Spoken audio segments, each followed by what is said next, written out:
It calls itself the crossroads of America. But when you leave Indiana's highways, that's when you discover the true heart of this Midwest state. The richness of its land, surprising, pristine shores, and towering monuments in its urban core. It's a state full of surprises, but it's also played an important role in the nation's history. It was in Indiana that a savvy frontiersman outsmarted the British to help nearly double the size of the nation. And it's where native tribes suffered a humiliating defeat in a key battle of America's Indian Wars.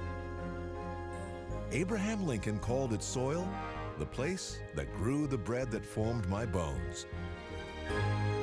But Indiana is also where sports legend Larry Bird first played hoops, and where the future king of pop first thrilled fans in a once booming steel town as one of the Jackson Five.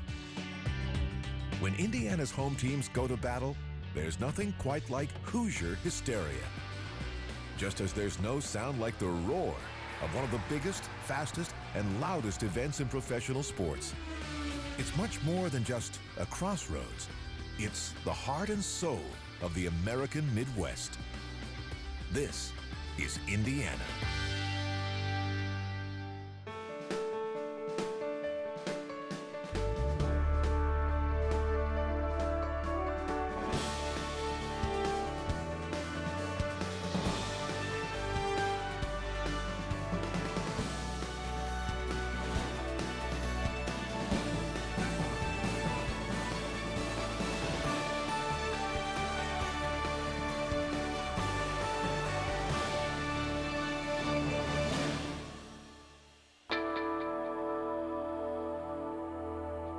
Every Memorial Day, for more than 100 years, thousands have flocked to the city of Indianapolis to take part in one of the greatest spectacles in professional sports.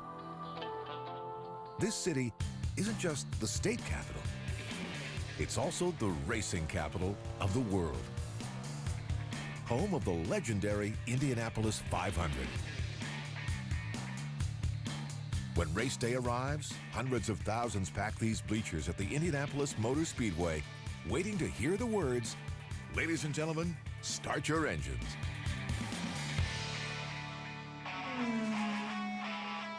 That's the signal for the 33 Indy 500 drivers to fire up their cars, put pedal to the metal, and kick off what's known as the greatest spectacle in racing.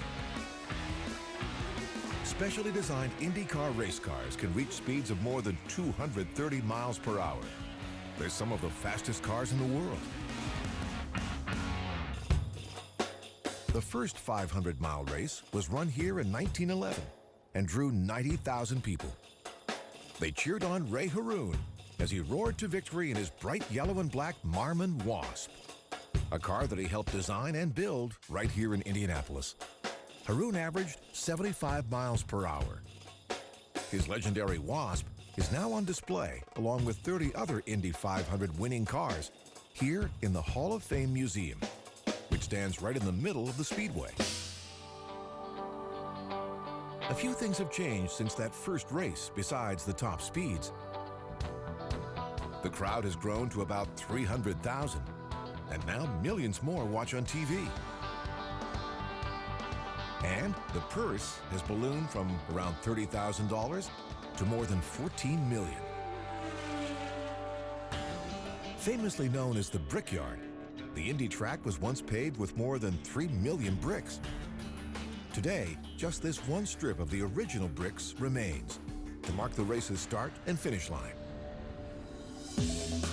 Indianapolis may be famous for one of the biggest professional sporting events on earth, but it's also America's amateur sports capital. Indianapolis's Victory Field has been called the best minor league ballpark in America. This downtown park seats over 14,000 and is home to the Indianapolis Indians, the AAA affiliate of the Pittsburgh Pirates. One of Indianapolis's greatest amateur sports victories was even turned into a Hollywood hit, the film Hoosiers, starring Gene Hackman. The real story happened here at the Hinkle Fieldhouse and starred the Milan High School Indians. The film depicted the team as underdogs, but in real life, they were anything but. The Indians were actually a winning team and made it to the Final Four in 1953. The next season, they were fighting for the state championship against their rivals, the powerful Muncie Central Bearcats. The game was tied when Bobby Plump, with just 18 seconds left, made the 14-foot game-winning shot, and Milan beat Muncie 32-30. The win is known as the Milan Miracle. The movie Hoosiers was filmed here where that match was played.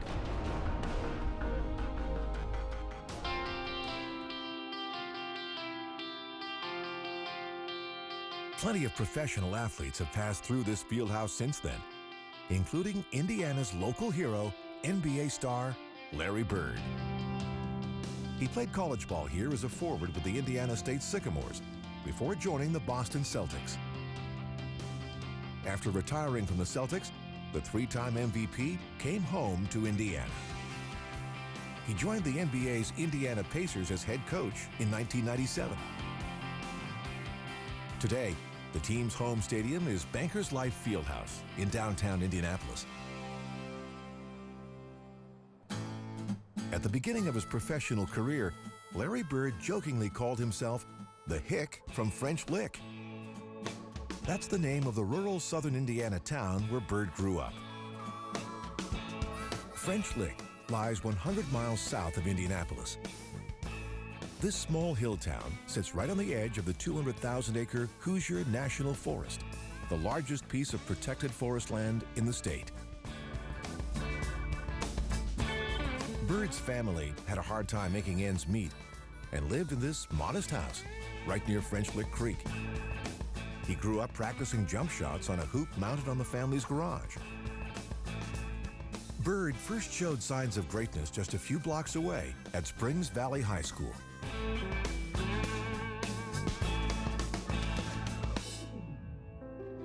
French Lick is named for its mineral springs, where wildlife once came to lick dried salt. French trappers and traders set up an outpost here in 1729. Then, over a century later, in 1845, a doctor named William Bowles opened the French Lick Springs Hotel and promoted the area's mineral water for its healing properties. A few years later, another doctor opened a competing hotel just a mile away in a town that was renamed West Baden after Germany's famous spa. Its giant red dome became the region's star attraction. Called the eighth wonder of the world, it was the largest free-span dome ever built when it opened in 1902. In the Roaring '20s, French Lick was one of the country's most famous party towns, home to clubs, hotels, and illicit gambling. Today, a new casino in French Lick has made it again one of the state's biggest attractions. Indiana is now one of the top 4 gambling markets in the nation. But the heart and soul of Indiana's economy isn't the fortunes that cross its gaming tables. It's the richness of its soil. Close to 60% of Indiana land is devoted to farming.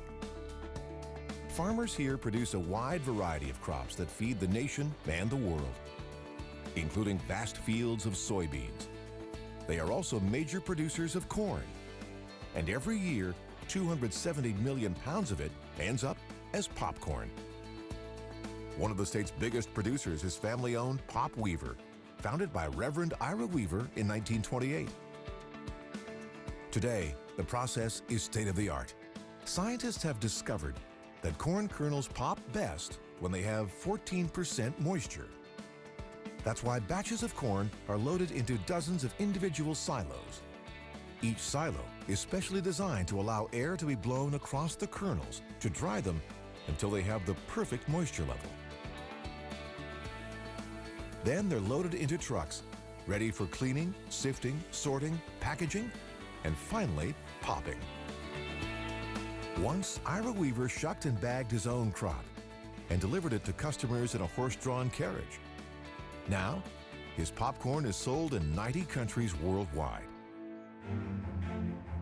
About the same time that Ira Weaver was getting into the popcorn business, another Hoosier was making history by launching a crime wave that would turn him into America's public enemy #1 and into a major story for Hollywood.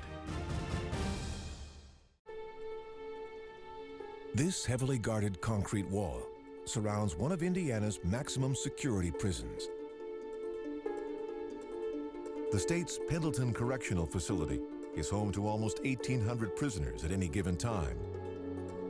But back in 1924, it was known as the Indiana State Reformatory and housed a man who was about to become one of America's most notorious criminals, a legendary gangster named John Dillinger. He was born in Indianapolis and was a teenager when his father moved the family to Mooresville.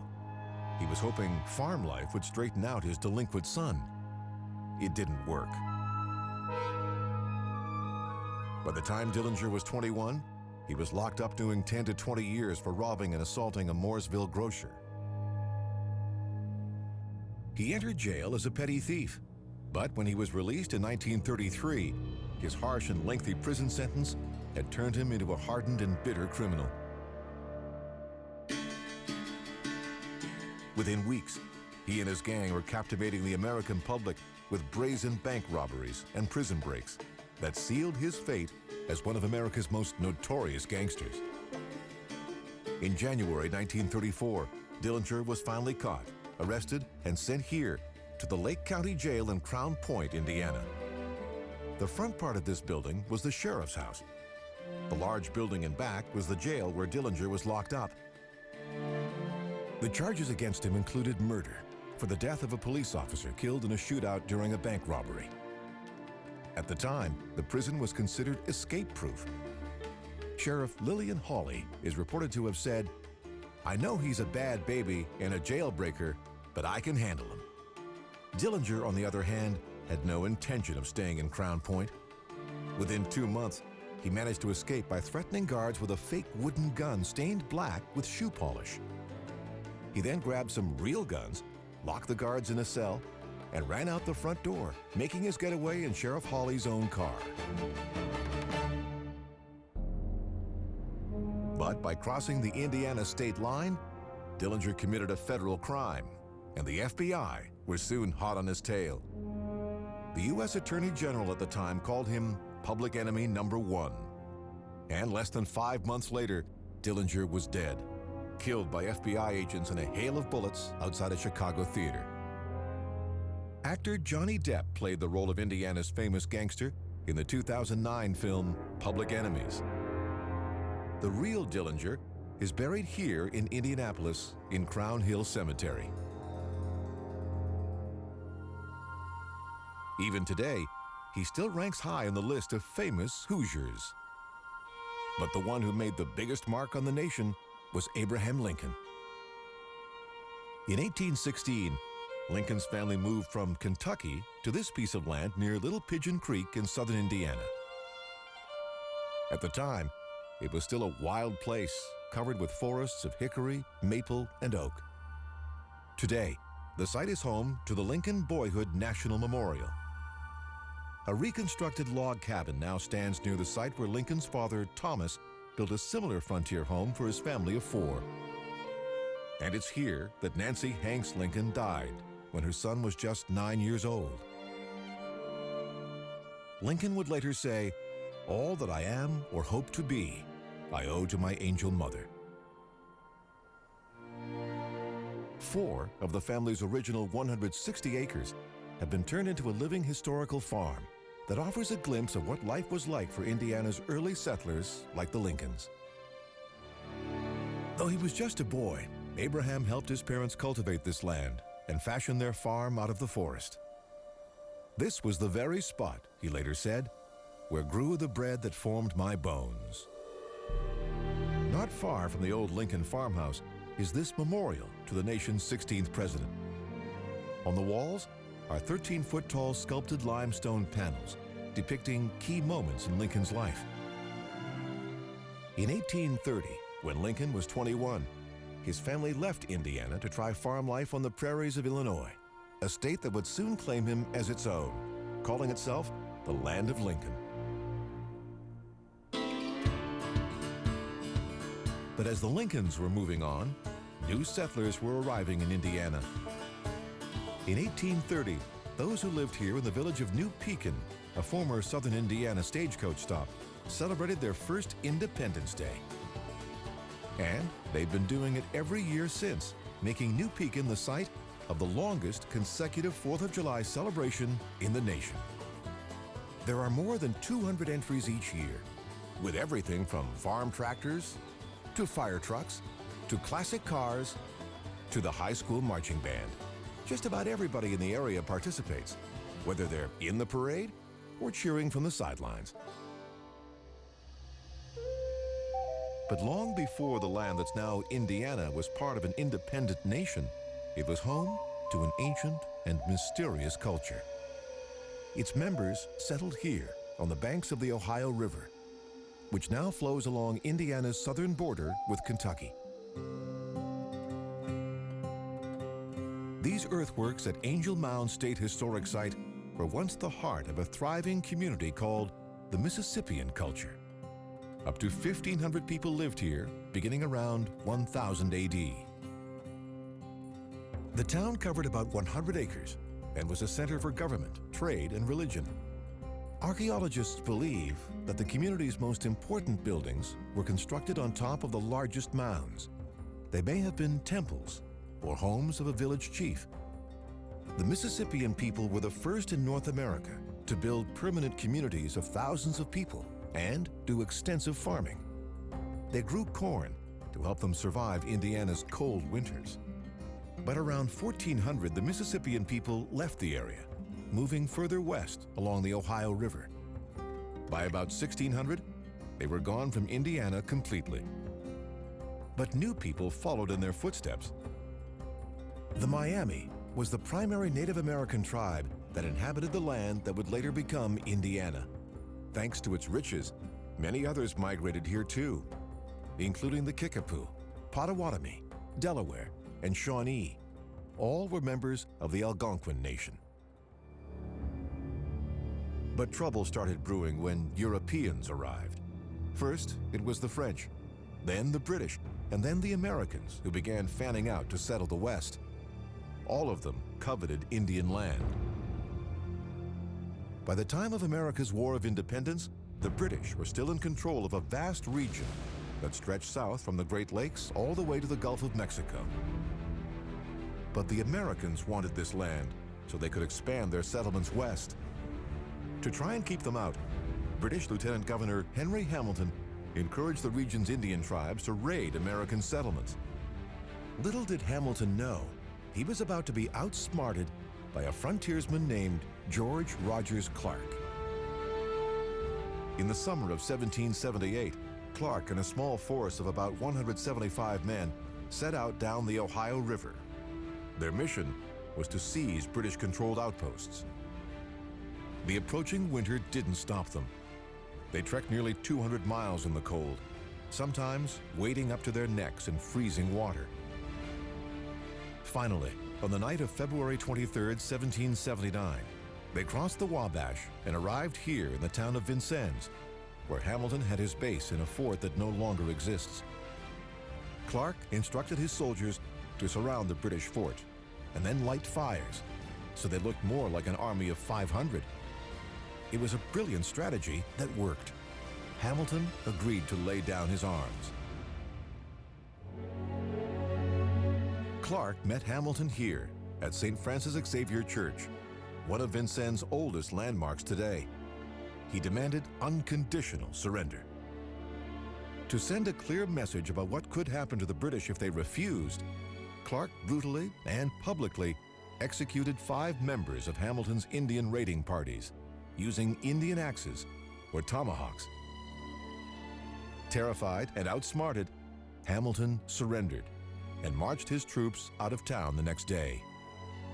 A few years later, in 1783, at the Treaty of Paris, the British would ultimately cede to the United States an expanse of land west of the Appalachians that was nearly as large as the original 13 colonies. Today, an impressive granite memorial to George Rogers Clark celebrates his role in securing this vast new piece of territory for American settlement.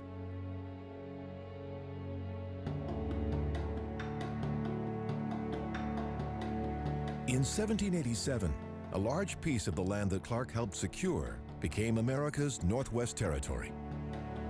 It would ultimately end up being the states of Ohio, Michigan, Illinois, Wisconsin, and Indiana. It was land that nearly doubled the size of the United States at the time. But this area was still Indian land, and tribes were soon under increasing pressure as more and more Americans began migrating west. In order for Indiana to qualify for statehood, the governor of the Indiana Territory, William Henry Harrison, encouraged settlement every way he could. Harrison felt that Indiana's land belonged to America and that Native Americans were only in the way. He pushed through multiple treaties, convincing tribal leaders to sign away tens of millions of acres. But a Shawnee chief named Tecumseh refused to comply. Tecumseh and his brother were disturbed by the increasing numbers of settlers encroaching on Indian land. They believed that the only hope for the tribes was to unite. In 1808, they founded a village here on the banks of the Wabash River called Prophetstown and invited other tribes to live here and join in resistance against the government. These buildings are replicas of just a few of the dwellings that once blanketed this vast field. In 1809, at the Treaty of Fort Wayne, Harrison convinced several other tribal leaders to sign over 3 million acres of their land for just 2 cents an acre. It was the last straw for Tecumseh. He decided to retaliate by vowing to attack white settlers. But Harrison got word of the plan and decided to launch his own preemptive strike while Tecumseh was away recruiting other tribes to his cause. On November 6, 1811, Harrison and about 1,000 troops pitched camp near Prophetstown, here on the nearby Tippecanoe River. Early the next morning, Tecumseh's brother, known as the Prophet, decided to strike, convincing his warriors that his own special powers would make them victorious. They hit Harrison's troops hard in what was a bloody battle, but the Indians were unable to deal them the quick, decisive blow the Prophet had promised. Disillusioned, many warriors left the battlefield. 2 days later, Harrison's soldiers moved in and burned Prophetstown to the ground.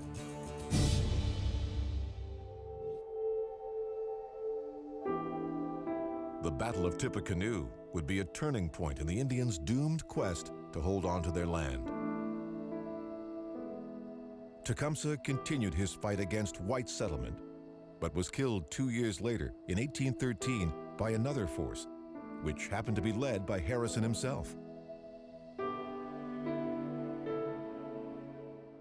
By 1816, Indiana was being prepared for statehood, here in the territorial capital of Corydon. Inside this stone marker is the trunk of a famous tree known as the Constitution Elm. It was under the boughs of this once stately elm that 43 delegates met in June 1816 to draft the state's first constitution. Months later, the state's first Capitol building opened in the center of town. And then on December 19, 1816, Indiana was finally admitted as the 19th state of the nation.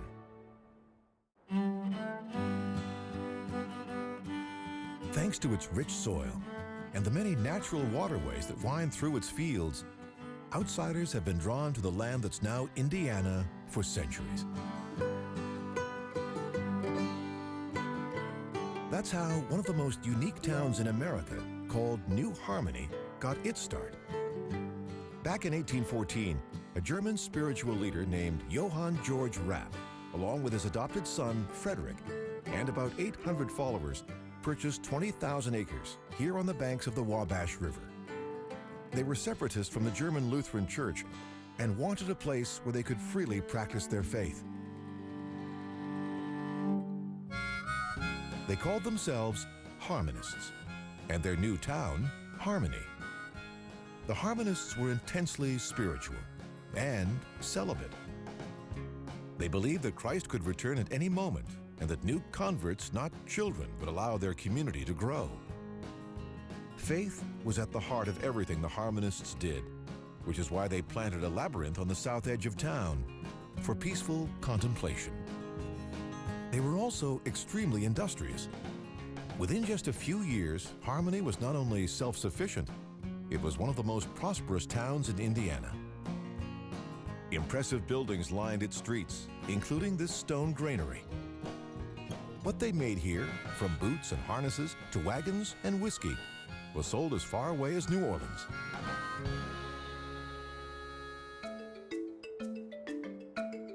But after a decade, Rapp decided to sell Harmony and take his followers to Pennsylvania so they weren't so isolated and could be closer to other German immigrants. But new settlers were pouring into the state. By 1825, with the state's population growing, government officials started looking for a more central location for the capital. They chose a permanent site right in the middle of the state and named it Indianapolis. The new capital needed a new state house. The first one had to be torn down due to shoddy construction. It wasn't until 1888 that a grand new state building made from Indiana limestone was towering over town. But the heart of Indianapolis today isn't its Capitol building, it's this stunning obelisk, the Soldiers and Sailors Monument, built to honor Indiana veterans of the Civil War.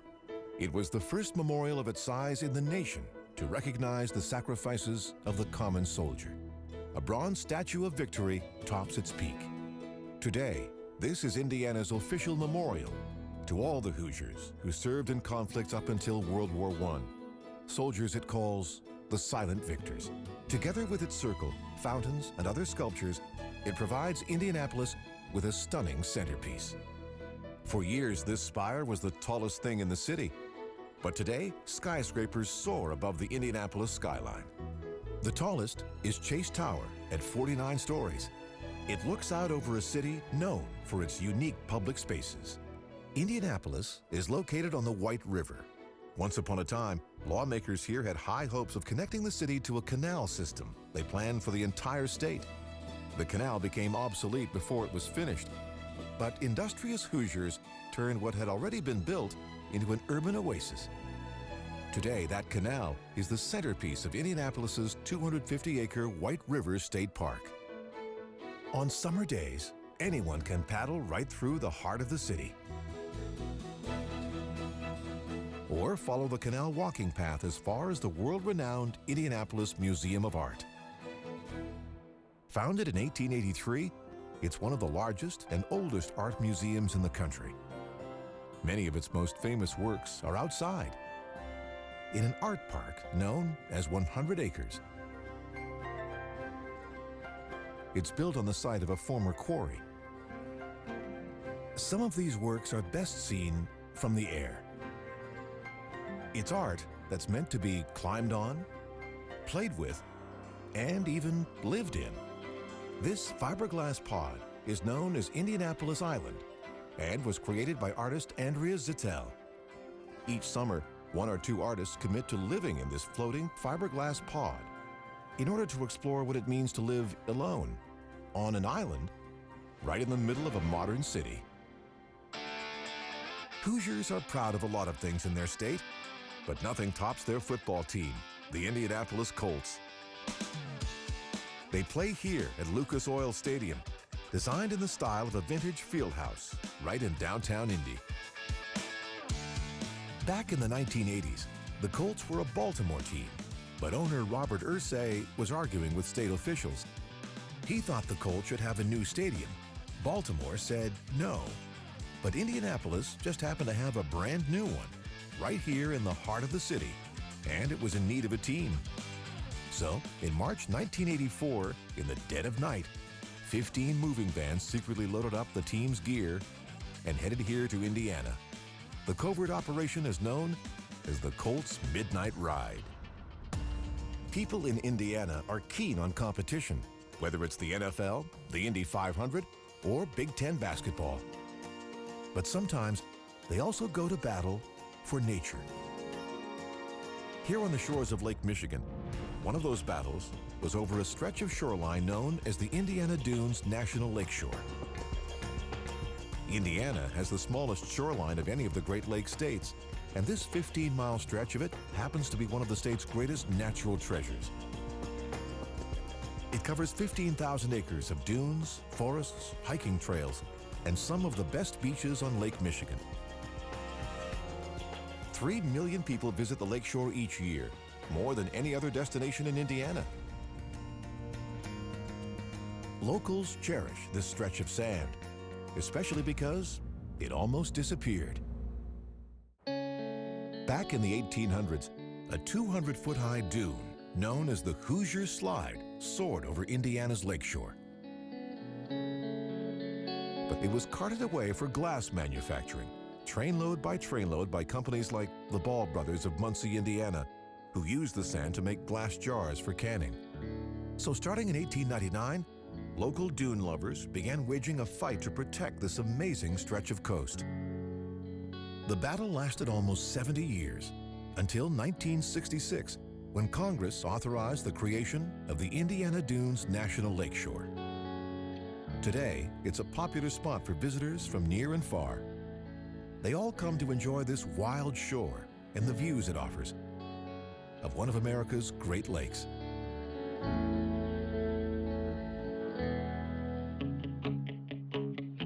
But giant industry also thrives on Lake Michigan. Right at the end of the dunes soar the towering chimneys of one of Indiana's many steel mills. This one is owned by the largest steel company in the world, ArcelorMittal. Its 5 blast furnaces turn iron ore, coke, limestone, and scrap into about 9.5 million tons of raw steel a year.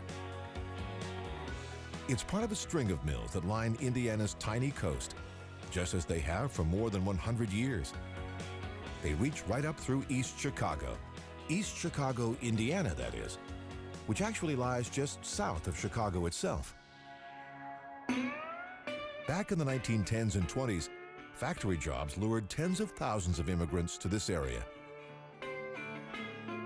Many lived in slums and tenements. But a few lived here, in an oasis of clapboard homes, grassy yards, and swimming pools. This is Marktown, founded in 1917 by steel mill owner Clayton Mark. It's one of only a few planned towns for American workers that are still standing today.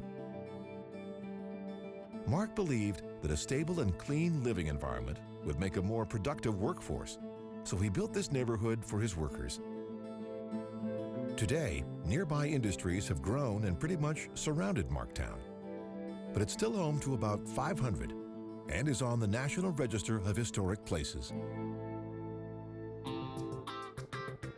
Indiana's early 20th century steel boom was so big, companies also helped create entire cities. Nearby Gary, Indiana, was one of the biggest.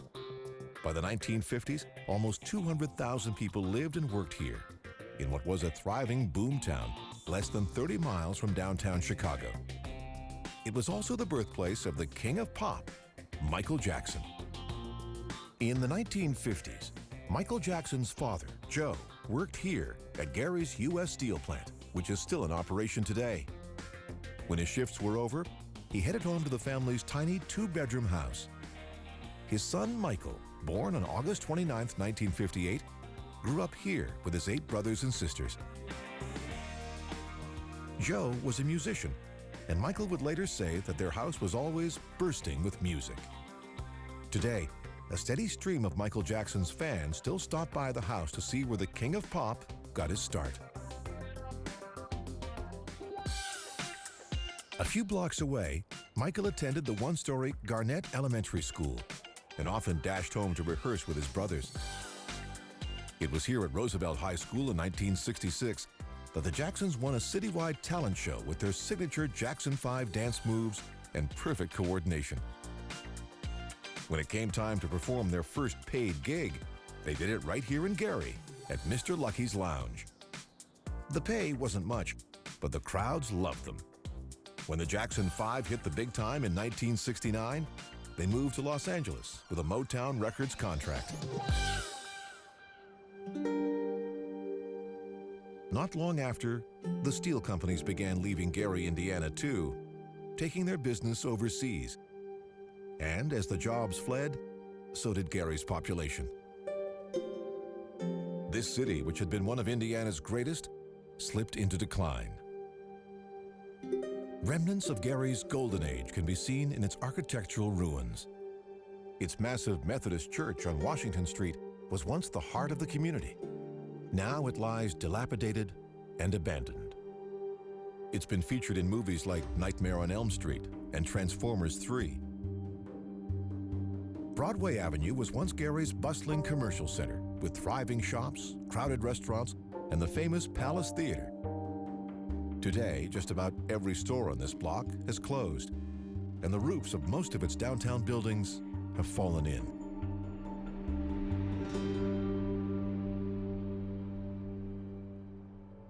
One of the biggest symbols of this steel town's decline is the Ambassador Apartment Building. It used to be home to steel company managers and executives. Now, it's being reclaimed by nature. But today, the city of Gary is hoping for a comeback. Its new mayor has big plans to revitalize Gary's downtown and its neighborhoods. Michael Jackson's block is one of the first on the list. But while Gary may be an example of what can happen when booming cities fall on hard times, Indiana is also home to one of the best examples of a thriving small town in America.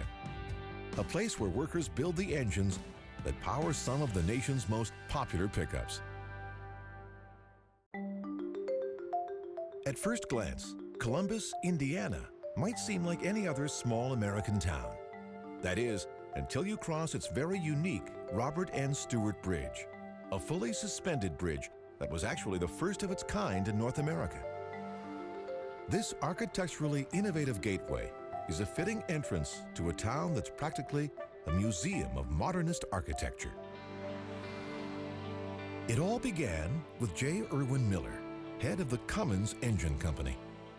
Cummins diesel engines have powered every Dodge Ram light-duty pickup since the late 1980s. Today, Cummins is the largest employer in Columbus.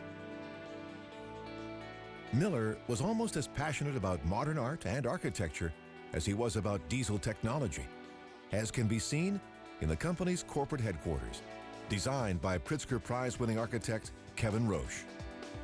He also famously believed in doing things right. Mediocrity, he used to say, is expensive. So, beginning in the mid-1950s, Miller offered, through his Cummins Foundation, to pay for first-rate architects to design the town's public buildings. The idea took off, and today, the city is filled with dozens of structures commissioned under the foundation. The very first architect that Miller lured to town was Eliel Saarinen, who brought the clean lines of modernism to Columbus in 1942 with the first Christian church. This building, with its geometric design and its own 166-foot-high freestanding bell tower, was one of the first modernist churches in America. The city's architecture attracts visitors from all over the world, but few ever get to see it from the air. There's no better way to appreciate the sleek triangular lines of City Hall than from above. Next door is probably the prettiest lockup in America, the elegant Bartholomew County Jail, crowned by a wire mesh dome for outdoor recreation. Not far away is this AT&T switching station, which has been redesigned with colorful intake and exhaust pipes to cool the equipment inside the building. Today, thanks to its impressive downtown buildings, the American Institute of Architects ranks Columbus as one of the top 6 architecturally important cities in the country. But Indiana itself also has a rich mix of architectural treasures, old and new. One of the most impressive lies just 130 miles west of Columbus. It's a place called St. Meinrad Archabbey. Built in 1907, St. Meinrad is now home to 95 Benedictine monks whose lives are dedicated to prayer and work. The monastery dates back to 1854, when Swiss monks came at the request of a local priest who needed help serving Indiana's growing German-speaking Catholic community. Soon, the monks were teaching theology to students. Today, St. Meinrad is also a seminary and a theology school. If a colossal Catholic abbey is a surprising outcrop in the Indiana farmland, so are these sacred Buddhist monuments, called stupas, tucked among the trees in Bloomington, Indiana. This is the Tibetan-Mongolian Buddhist Cultural Center, founded by the Dalai Lama's older brother. When the People's Republic of China invaded Tibet in 1950, he escaped and settled in the United States, eventually becoming a professor of Tibetan studies at Indiana University. Founded in 1979, this center is devoted to preserving Tibetan culture and religion, which is under siege inside Tibet. Religion has played an important role in Indiana's history and education. Here in South Bend is one of the most prestigious schools in the country, the University of Notre Dame. Its long list of famous alumni include former Secretary of State Condoleezza Rice, football greats Joe Montana and Knute Rockne, and several NASA astronauts. The centerpiece of the university is its famous Golden Dome, and is why graduates of Notre Dame are called domers. The 19-foot statue of the Virgin Mary on top is based on one in Rome, commissioned by Pope Pius IX.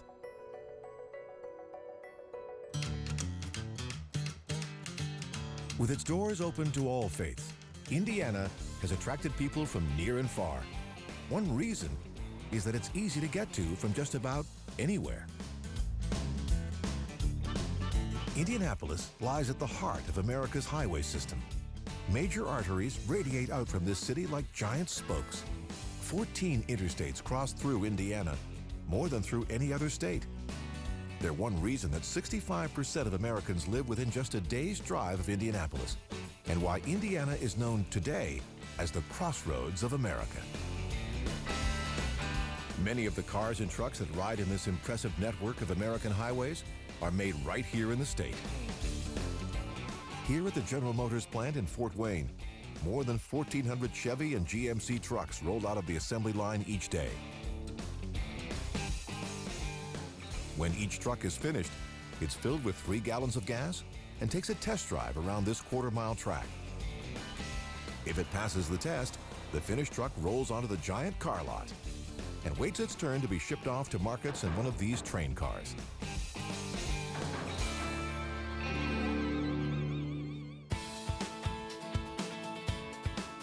While trucks may be the vehicles of choice for many Hoosiers, it was a story about bicycle racing that gave many Americans their first taste of Indiana, thanks to the 1979 Academy Award-winning film, Breaking Away. It starred Dennis Quaid and Daniel Stern and was filmed here in Bloomington.